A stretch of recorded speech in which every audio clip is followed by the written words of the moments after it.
You're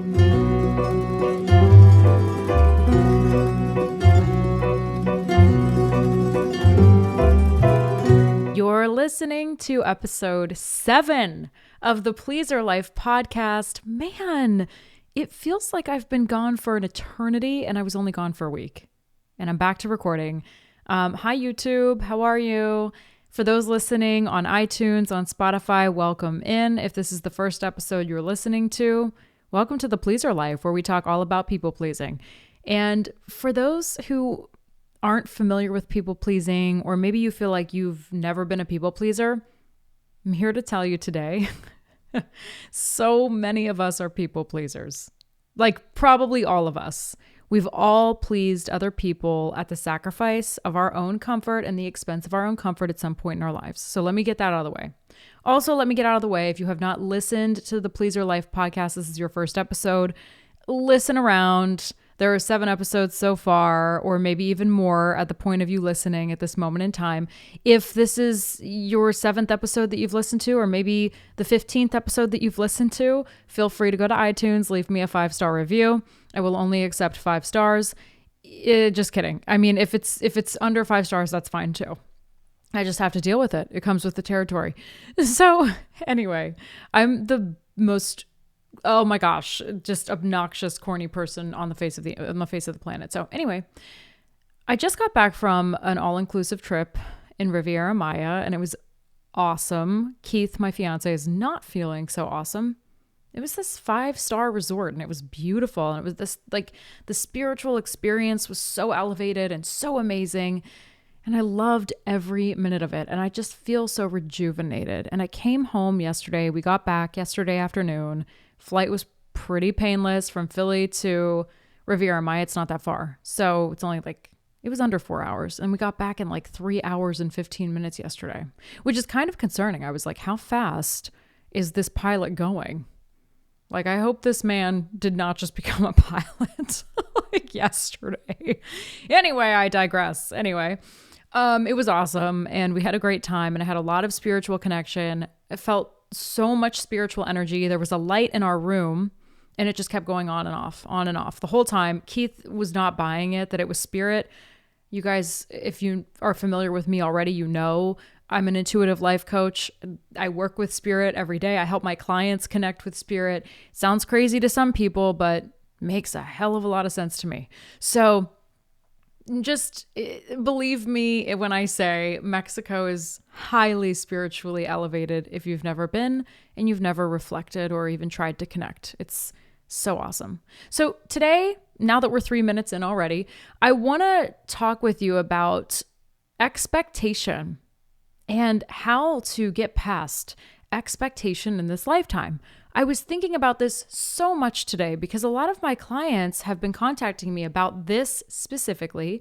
I also have a coach, and I was having my own moment with this a few days ago, actually a week ago at this point. And expectation can be a really draining, limiting thing that we all experience at some point or another. That's why I say, and this is such a part of people pleasing, that's why I say so many of us, all of us, are people pleasers to a degree. And when we think about what should be in our lives, we are not leading with where our energy and our soul is really bringing us, right? We're not actually going that direction. We're not leading with strong heart. We're not leading with the light that we be. We are leading with other people's or society's or our ancestors' subconscious expectations of where we think we need to go. It's like going to college, going to university. I want you to think about that. Did you want to go? I know for me, I didn't actually love college. I mean, I liked it and I had great memories and I met some of my most amazing friends at Penn State, at Belmont, in Nashville. It was great. But I remember telling my parents I want to take a semester off and they wouldn't let me. And I'm not saying that they're bad parents for doing that, but that was actually taking on their expectations, right? not living in sovereignty. Now, there's a lot more that goes into that. Let me just say my parents paid for my college education. I'm so grateful for that. There's a lot more that plays into that. I wasn't living a fully sovereign life. I was still living under my parents' roof at that time. So all respect, with all due respect, I say that.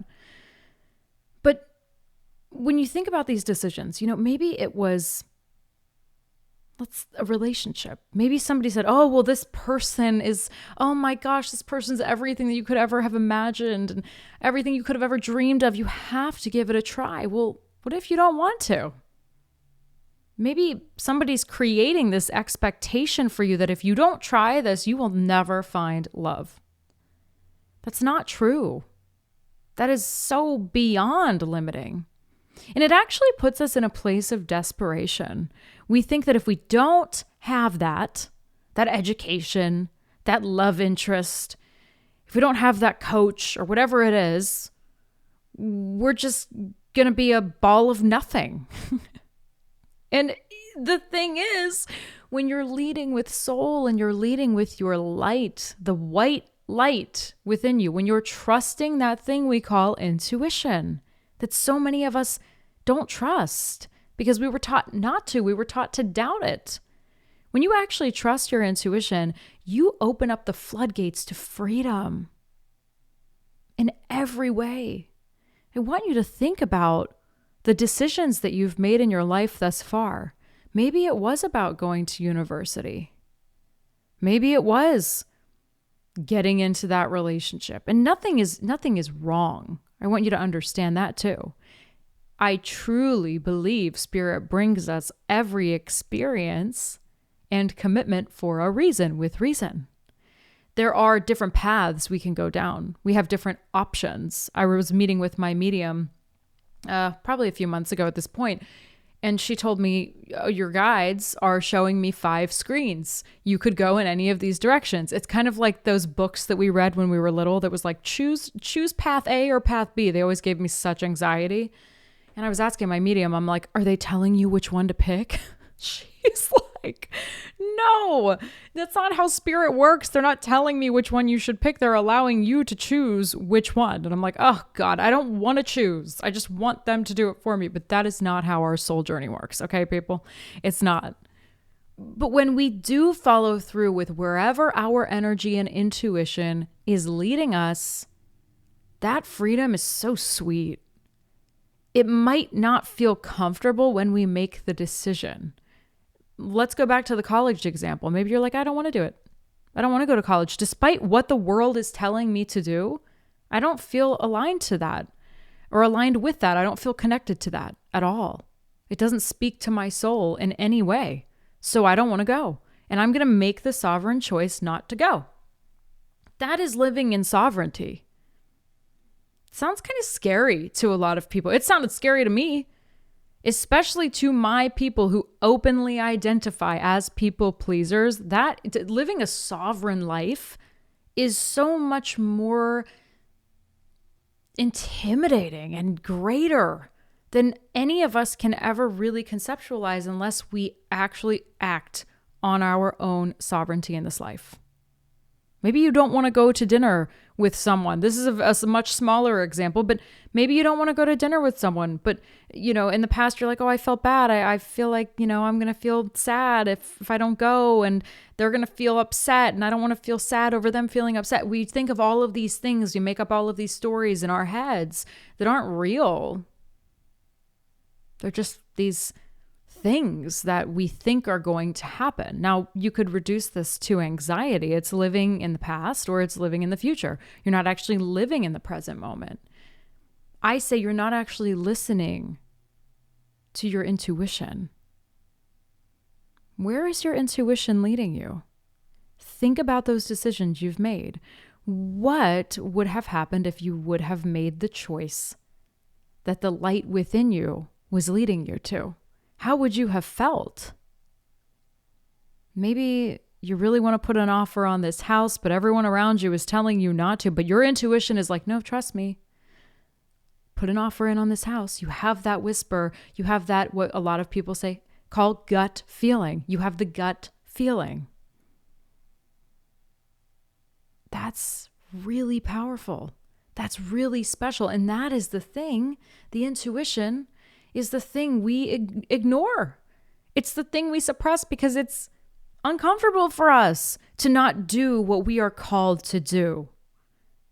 Honestly, now that I've worked on my spiritual journey over the last few years, it's that actually sounds crazier to me than anything.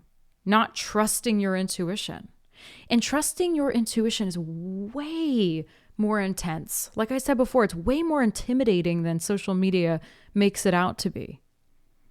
I'm not saying that it's not easy or that it shouldn't feel free-flowing after a lot of internal work on our inner awareness and on our energy alignment. But it's not easy when you're starting out. Definitely not easy when you actually become more aware of, okay, this is what I really want. That's the first step in eliminating, right? And eliminating all of the expectation of people around you is asking yourself, where is my soul really bringing me? Where does it really want me to go? You have to shut out the outside noise. I don't care if you're listening to your favorite music, you're on a nature walk, you're writing things down in a journal. I know these are very basic. Maybe you're going out into the grass and grounding yourself. That is very helpful, by the way. So in the psychology space, a lot of psychologists and therapists will tell you to do grounding exercises, right? Just sitting in the present, and this might help you too. Sitting in the present for a few minutes, closing your eyes, really getting in tune with your senses in that moment. What are you smelling in that moment? What are you hearing? What are you feeling? Open your eyes. What are you seeing around you? This just brings you back into the present moment. It's kind of like a little reset that you can do for a few minutes a day. It's very, very, very helpful. My therapist even says do mini meditations for a minute to 3 minutes, right? I do like 30 to 60 minute meditations now, which I can't even believe I'm saying because I never loved meditating this much in my life. But you can do those small exercises to bring yourself back to present and really focus on what your inner voice, what your soul intuition is telling you. You have to connect with your spirit to get these answers. And so many of us aren't doing that work. We are saying, oh, well, I should save this money, not spend it because so-and-so told me to, and the accountant said that blah, blah, blah. And I'm not discrediting accountants, okay? But when you feel called to investing in a house, investing in a vacation, investing in your health, right? It doesn't always have to be monetary. When you feel called to doing that, following the call is so difficult because we haven't been wired to do that in this society. Makes it really challenging, no? Our parents have taken on so much expectation from their parents. And their parents have taken on so much expectation from their parents. And this is a generational thing that gets passed down and passed down and passed down. And then we're left like taking on the massively heavy weight of our ancestors. And this is why you hear so much about ancestral healing ancestral wounds. Let me say, by the way, it is not our responsibility to eliminate the expectation of our ancestors, but in a way, we kind of are inadvertently because we took it on at some point. So in a way, we are healing it. Though it's not our responsibility to heal anyone else's trauma or to heal anyone else's expectation, we kind of are. So it's hard work. That's why I always say this is the hardest work I've ever done is spiritual work. But it's the most rewarding to say, you know what? This is what I hear in my heart. This is where my light is taking me. This is the first thing I thought. This is where my gut spoke to me. This is what it told me to do. Following through with that intuition, it's so liberating. It's like, you know, when you first get your driver's license and you're like, oh my God, that was a hot mess for me, by the way. Absolute dumpster fire, disaster. Oh my God. I remember like getting to I was so nervous. It was just so nervous. There's this street in my hometown called Eisenhower Boulevard, and it's just a massive mountain of a road. It's super hilly. There's a lot of traffic. And for whatever reason, the first day I was able to legally drive with my new license, I decided to go on Eisenhower Boulevard. And I'm like, what am I doing? But it was very liberating. It's like that feeling, like it's really scary, but it's so freeing to know that that was your choice in your sovereign life. No one else dictated that for you. No one. You do not have to fulfill other people's expectations in this lifetime. It is not fair to you to do that. Focus on where the light is leading you. Always follow the call. The only expectation you should ever have of yourself is from you, is from your heart, your strong heart. That is the only thing that can lead you in this life. Nothing else. Absolutely nothing else. And that is such a hard concept for us to master. It is such a hard practice for us to follow through with, because things get so foggy and blurry with everyone else's voices outside of our own. But I'm challenging you this week to take a minute to sit down, to ground yourself, like we talked about earlier, to just be in that present moment so that you can fulfill where your intuition is leading you, so that you can buy the tickets to that direction and go there. I challenge you to go there, whether it's an investment in yourself, a relationship, a date, whatever that looks like. Follow it. See what happens. And I want to know more about it when you do. Leave comments. If you guys aren't following me following the podcast, I should say, on Instagram, it's at Pleaser Life Podcast. Check it out. And I always post little teasers of the episodes, and I do a lot of different posts there. So if you do this and you challenge yourself to finally follow your intuition for once, maybe you've never done it before, no judgment at all, let me know in the comments of the posts. DM me on social media. Let me know how that experience went for you. I love this kind of liberation. It's personally what I am best at. Another thing too is if you're in a relationship, people always feel that they need to get validation from their partners out of respect for their partners. And that's fine to speak to your partner about something, but your partner should never dictate what you do in your life. Your partner, that's not their job in this lifetime. They can do what their heart leads them to do, and you can do what your strong heart leads you to do. And it'll always lead you to your ultimate desire. It always will, so long as you trust it. But no one gets to decide that for you, not even your partner or your wife or your husband. No one gets to decide that. And I know it's really uncomfortable for a lot of people to hear that, but speaking from a light working perspective, from a spiritual overview, no, your heart is the dictator of your life. Nothing and no one else. So let me know how this experience goes for you, following through with the intuition and ridding all of the expectation around you outside of your sovereign self. You matter. That's it. Period. Your heart matters where it leads you. So enjoy the freedom that comes with this. It's going to feel uncomfortable up front, but I promise you, following through with that intuition will bring you the greatest light. It will bring you to your greatest purpose in this part of your life, at least. Remember, we talked about purpose not being this finite thing. It's really not. But at least in this moment in your life, it will lead you to the purpose of now. Such a beautiful thing. So I hope you guys have a great week. Thanks for listening to this episode of the Pleaser Life podcast. And again, if you're listening on iTunes, Spotify, leave a review. 5 stars only. Thank you. No, I'm kidding. But I would really appreciate it. Thanks for listening, you guys. And I will see you on the next episode.